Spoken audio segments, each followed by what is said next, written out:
I watched my father dump white powder into my champagne glass at my own graduation party, and I had about 3 seconds to decide if I was going to drink it or not. That's it. That's the moment that changed everything. His hand didn't shake. His smile didn't falter. He just tilted this little vial over my glass like he was seasoning a dish, and then he walked away like nothing happened. The crazy part? Nobody saw it. The orchestra kept playing. Guests kept laughing. My sister Lauren stood right next to me, completely oblivious, reaching for her own drink. And me? I just stood there holding this glass, feeling my heart hammer in my chest, realizing that my own father, the man who raised me, who paid for my education, who was supposed to protect me, had just tried to poison me. But here's the thing. This didn't come out of nowhere. I wish I could say it did. I wish I could say I was shocked. But I wasn't. Because 20 minutes earlier, I'd overheard something I was never supposed to hear. Let me back up. My name is Maren, and growing up in the Wilson family meant learning your place early. And my place was always behind my sister Lauren. Our house wasn't just a home, it was a shrine to her achievements. The walls were covered with her framed certificates, her trophies, her glossy photos standing next to judges and coaches. My stuff was there too, but always lower on the wall, always smaller, always slightly crooked. Even the house seemed to understand the hierarchy. When I was 12, I won the state science fair. I'd spent weeks testing water samples from nearby creeks, charting chemical runoff on poster board, working on the kitchen floor while everyone else slept. The morning the results came in, I walked into the dining room holding that blue ribbon like it actually mattered. My father, Matthew, didn't even look up from his tablet. My mother, Catherine, just kept reading her newspaper. Lauren was already dressed for her debate tournament, hair perfectly pinned the way Mom liked it. That's expected, Matthew said, not even glancing at me. A Wilson should excel. Expected. Not acknowledged. Just expected. Catherine finally looked at the ribbon, not at me, at the ribbon. Your hair looks messy in the picture, she said. Next time, stand straighter. Cameras pick up everything. That night, Lauren's debate trophy went on the center shelf. My ribbon got clipped behind a framed photo of her in a tennis uniform. It stayed there for years, half hidden, collecting dust. I remember checking on it sometimes. Like maybe if I looked at it enough, it would matter to someone besides me. It never did. That was my childhood. Every holiday choreographed around Lauren's accomplishments. Every dinner conversation tilting toward her achievements like water finding its level. My achievements were just logistical updates, scores that needed no applause because they were normal for a Wilson. When I applied to study environmental science instead of business, everything shifted. Matthew called it a waste. Catherine said no serious person would choose a field with no future. Lauren just hovered in the doorway while they lectured me, eyes soft but silent. I learned something important that day. Compassion without action still feels like abandonment. The summer before college, I interned with an environmental nonprofit instead of the family company. Big mistake. Or maybe the best decision I ever made. At breakfast one morning, Matthew read the email I'd sent declining their internship offer. He set his spoon down so carefully the metal barely touched the porcelain. If you insist on embarrassing this family, he said, voice cold, you'll pay for your own mistakes. I nodded, went upstairs, and filled out a student loan application. The air in my room felt different that day. Lighter. Like something had finally been named out loud. The night before I left for college, Catherine folded my clothes with the same precision she used for Lauren's business trips. Not a word about the future. Not a hug. Not even a lingering look. Just a gentle tug on a loose thread on my sleeve, her mouth tight in quiet disapproval. It wasn't cruelty, exactly. It was something sharper, a razor so smooth, so consistent, it almost felt polite. Fast forward 4 years. I graduated top of my class in environmental science. I had a job lined up with a restoration group. I had my own apartment waiting. And I had a trust fund that was set to activate the week after graduation, money my grandmother had left me that my parents couldn't touch. That trust fund was supposed to give me independence. Real independence. And that, I think, is what scared them most. But the night of my graduation party, everything fell apart. The party was on this fancy rooftop downtown. String lights everywhere, full orchestra, champagne towers, the whole thing. Very Wilson family style, all show, no substance. I needed to use the restroom, but the main one had a line wrapped around the bar. So I went looking for the service restroom near the back kitchen. The hallway was narrow, lit by one flickering bulb. It smelled like citrus cleaner and overheated metal. That's when I heard my parents' voices. Low, clipped, urgent. She can't have access to that trust, Catherine whispered. Not when everything is already unstable. I froze mid-step, my hand on the wall to steady myself. It activates next week, Matthew replied. If she's independent, she can talk. About the waste. The reports. The water samples. You know what that means. My heart started pounding so hard I thought they'd hear it. If she's hospitalized, even briefly, the transfer stalls, he continued. And if something worse happens before the paperwork clears. Catherine inhaled sharply. Matthew. It's precision, he cut her off. A controlled setback. Nothing lethal unless she reacts badly. We just need time. I stood there in that dim hallway, hand frozen on the restroom door handle, and felt something burn through my chest. Not panic. Not fear. Clarity. Cold, sharp clarity. They weren't talking about punishing me. They were talking about stopping me. Permanently if necessary. I stepped back before they could round the corner and walked back to the party in a daze. My legs felt like they belonged to someone else. My hands were shaking, but I shoved them in my pockets so no one would notice. Everything looked different after that. The string lights seemed harsher. The laughter felt hollow. Catherine's perfect smile looked like a mask she'd been wearing my entire life. And then I saw him. Matthew. Standing by the champagne table. Talking to the head waiter like a proud father celebrating his daughter's achievement. I watched him choose a glass from the tray. Watched his wrists tilt slightly. Watched something white and powdery swirl into the champagne, sinking to the bottom like a secret settling into place. He set it on the family tray, the one reserved for me, Lauren, and my parents, and stepped back like he'd just completed a tradition.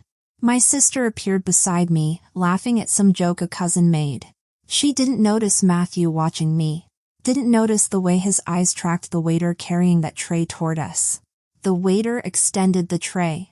I reached for my glass, the one meant for me. My hands stopped. And in that split second, I thought about everything. Every ribbon they'd ignored. Every achievement they'd dismissed. Every time they'd made me feel like I didn't matter. I thought about that trust fund. About the environmental reports I'd been collecting. About the damage their company had done that they'd spent years covering up. I thought about what would happen if I just disappeared. And I made a choice. Here, I said to Lauren, smiling. Casual. Light. Take mine. It's the nicer pour. She didn't question it. Why would she? I'd spent our whole lives making things easier for her. She lifted the glass, clinked it gently against mine, and drank. I felt nothing in that moment. Not shock. Not guilt. Not triumph. Just this quiet, heavy certainty that whatever came next had already started. I watched her take that first sip and I didn't look away. I needed to see it. Needed to know this was real. When Lauren's knees buckled, the party didn't go silent all at once. It rippled. First a gasp near the orchestra. Then silverware clattering. Then the dull thud of her glass hitting the stone floor. By the time I reached her, her skin had gone pale under the lights. Her breathing was thin, irregular. Matthew pushed through the crowd, calling her name with more emotion than he'd ever used for me. Catherine's hands shook as she tried to smooth Lauren's hair, voice trembling. I knelt beside them, steady. Because I had to be. We need an ambulance, I said. Nobody argued. In the service elevator going down, Lauren's head rested against my shoulder. Her pulse was erratic under my fingers. I didn't let myself think about the poison yet. I just watched the numbers blink above the door and kept my breathing slow. Her glass. My glass. The swap. The powder settling into gold liquid. Decisions you make in a single breath don't disappear just because the room changes. At the ambulance bay, paramedics took her from me, wheeling her inside under fluorescent lights that made everything look too sharp. Catherine trailed after them, begging for answers. Matthew stayed behind, gripping the railing like the whole building had tilted. "You switched the glasses," he said. Not a question. I didn't answer. Silence was safer. His face went white. Really white. Because he understood what that meant, that I knew. That I'd seen everything. Inside the emergency room, everything moved fast but felt slow. Monitors beeped. Nurses moved with focused efficiency. Dr. Brown, calm but alert, examined Lauren with the kind of focus that leaves no room for panic. "She collapsed suddenly?" he asked. "Yes." "Any prior medical conditions?" "No." The symptoms escalated quickly. Confusion, tremors, elevated heart rate that wouldn't stabilize. Dr. Brown's eyes narrowed slightly, professional instincts catching something beneath the surface. "This looks like exposure to an anticholinergic compound," he murmured, half to himself. My throat tightened. "Check for modified derivatives," I said quietly. "Not commercial ones. Research grade." Dr. Brown paused. Looked at me directly. "Why?" "Because the man standing a few feet away had access to compounds nobody outside the family lab should handle. Because I watched him tip white powder into a glass with the ease of someone who'd rehearsed it." "But I didn't say that." "Just check," I said. He nodded and started issuing orders. Detective Reeves arrived 20 minutes later, notebook in hand. His questions were gentle at first, routine, procedural. But then I motioned to my friends Nancy and Amber, who'd both been at the party. Nancy handed him her phone without saying a word. The video played silently. Matthew selecting the glass, placing it near the edge of the tray, the subtle drift of powder. Then me, smiling, switching the glasses, lifting a different flute to my lips while Lauren drank from mine. Detective Reeves rewound the clip, watched it twice more. His expression tightened. "I'll need copies of all recordings," he said. "They're already in your inbox," Amber replied. I hadn't asked them to do that. They just knew. As they stepped away with the detective, I sank into one of the waiting room chairs. The vinyl was cold against my palms. A vending machine hummed near the wall. Those small sounds grounded me more than anything else could. Matthew and Catherine sat across from me. He kept his eyes on the floor. She kept staring at the entrance to Lauren's room. "You've misunderstood something," Catherine whispered eventually. I didn't respond. "We would never harm our own family," she added, louder this time. Still, I stayed silent. The lie hung in the air between us, so obvious it almost felt ridiculous. Hours bled together. Tests were run. Samples processed. More detectives came. Agent Rollins from the Federal Environmental Division arrived with quiet authority that shifted the whole atmosphere. He reviewed the video, asked about internal documents, access history, the environmental reports I'd mentioned.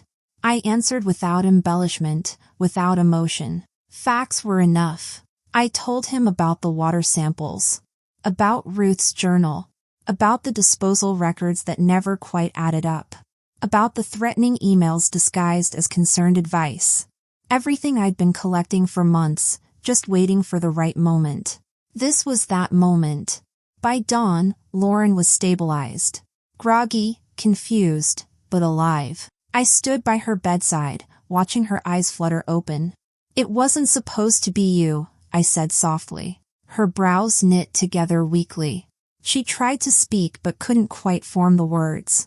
I didn't explain. She was still fighting the effects of the compound. Truth could wait for clarity. But I squeezed her hand, and she squeezed back. Weak, but there. Back in the waiting room, the city was waking up. Traffic humming somewhere far below. I pulled my laptop from my bag and started the work I'd been putting off for years. I opened files Ruth, a family friend who tried to warn me, had left in her journal. Scanned photocopies of water tests she'd kept at the lake house. Pulled up photos I'd taken of the West Facility's drainage site. I collected screenshots of emails. Threats masked as guidance. Offers disguised as commands. I organized everything into labeled folders: research, environment, trust, corporate missteps, family directives. Nothing dramatic. Just truth, waiting in neat stacks. I drafted a message to Allison, the attorney I'd quietly contacted weeks before graduation. We need to move forward now. I sent it without hesitation. One by one, I closed tabs tied to my family name and opened new ones tied to my future. I scheduled meetings with federal investigators. Downloaded copies of everything to an encrypted drive. Deleted old access links to family servers. I worked through sunrise, the waiting room empty except for a cleaning crew. When I finally stood, stretching my stiff shoulders, the weight I'd carried for years felt lighter. Not gone. Just no longer strapped to me by force. I looked toward the corridor where my parents sat with their lawyer. Their silhouettes were small from this distance. For the first time, they weren't the center of the frame. I stepped outside. The morning air was cool on my face. This time, I whispered into the quiet, I won't fix what they've broken. By midday, the hospital had shifted from quiet urgency to controlled investigation. Uniformed officers guarded Lauren's hallway. Detectives spoke in low tones near the nurse's station. Agent Rollins reviewed toxicology results with laser focus. Dr. Brown approached me first. The results are back, he said. Your sister was exposed to a modified anticholinergic compound. Research grade. Not available commercially. The room didn't spin. It just narrowed until all I could hear was the soft hum of overhead lights. We've seen preliminary data on similar compounds, Agent Rollins added. From labs tied to your family's company. Matthew and Catherine, seated nearby, stiffened. Detective Reeves tapped his pen against his tablet. We'll need statements. All of you. They took Matthew first. I watched him square his shoulders, slipping into the authority he'd worn his entire life. This is absurd, he began. Lauren must have had a reaction to the food or... Detective Reeves turned the tablet around. The video played silently. Matthew selecting the glass. The powder. My smile as I switched them. Lauren drinking. Clean. Irrefutable. Methodical. Matthew's face drained of color. His mouth opened, closed, opened again. For the first time in my life, I watched my father have absolutely nothing to say. She drank what was meant for me, I said. Calm. Factual. Catherine rose from her chair like she was being pulled by wires. You don't understand, she whispered. We were protecting the family. Everything was falling apart, the investigation, the reports.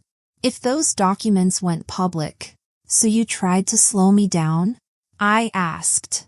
Her silence was answer enough. Agent Rollins flipped through lab access logs. Mr. Wilson signed out the compound 3 days before the graduation party. And we've located a storage unit tied to falsified signatures. Documents. Research samples. Disposal records. All indicating attempts to shift liability. Matthew shot Catherine a look sharp enough to cut glass. You should have kept your mouth shut. She flinched. Detective Reeves closed his notebook. Both of you will be taken into custody pending formal charges. 2 officers stepped forward. Metal clasps clicked shut. Lauren, still weak, watched from her doorway. Eyes swollen but clear. When our parents were led past her, she didn't move, didn't speak, just stared at them like she was seeing strangers for the first time. Matthew turned toward me one last time. You did this? No, I said quietly. You did. Catherine reached for Lauren with trembling fingers. Sweetheart, please. Lauren stepped back. Away from her. Away from everything they represented. She didn't need to say anything. The distance was its own verdict. As the officers guided them away, the hallway felt suddenly wider. The air less constricted. No victory. No triumph. Just space. Clean, empty space where their shadows used to be. Agent Rollins handed me a card. We'll need your cooperation moving forward. You'll have it. He nodded once. Justice begins with clarity. You've given us that. When they were gone, I sank into a chair outside Lauren's room. Morning sun filtered through the blinds, leaving thin bars of light across the floor. Lauren sat beside me a moment later. Her hand found mine with steadiness she didn't yet have in her legs. Is it over? She whispered. No, I said. But it's beginning. The lake house was quieter than I remembered. Mornings came in pale layers, mist first, then thin blue light, then the slow reveal of the shoreline. I'd wrap my hands around a warm mug, sit on the wooden steps, and let the cold air settle against my skin. After months of sirens, courtrooms, and fluorescent hospital lights, the silence felt almost impossible. Lauren moved carefully those first weeks, still recovering, still building back the strength the compound had stolen. Sometimes I'd hear her pacing upstairs, old floorboards creaking with her steps. Sometimes she'd join me outside, wrapped in one of my sweaters, staring at the water without speaking. She'd traded her crisp business blouses for simple cotton shirts. Her hair, always perfectly smooth under Catherine's watch, now fell in loose waves. She looked like someone stepping out of a costume she didn't know she'd been wearing. We didn't talk much at first. Didn't need to. We were both learning how to exist in a space that wasn't constantly measured against us. My days took on a new rhythm. I worked remotely with a small environmental restoration group, drafting impact assessments, analyzing chemical footprints, developing cleanup plans for sites like the facility my family once operated. There was quiet satisfaction in using the knowledge I'd gained, knowledge they wanted to suppress, for something that restored rather than concealed. Every now and then, federal updates came in. Notices about seized accounts. Progress reports about soil remediation. Transcripts from former employees who finally felt safe enough to speak. I read each one slowly, without celebration. Just digesting a language I'd spent my whole life hearing through closed doors. Closure wasn't loud. It was administrative, procedural, steady. One evening, I walked the narrow path behind the house. Leaves crunched under my shoes. The lake caught the last red sliver of daylight. I stopped at the dock, breathing in cold water and pine. My reflection on the surface looked calmer than I expected.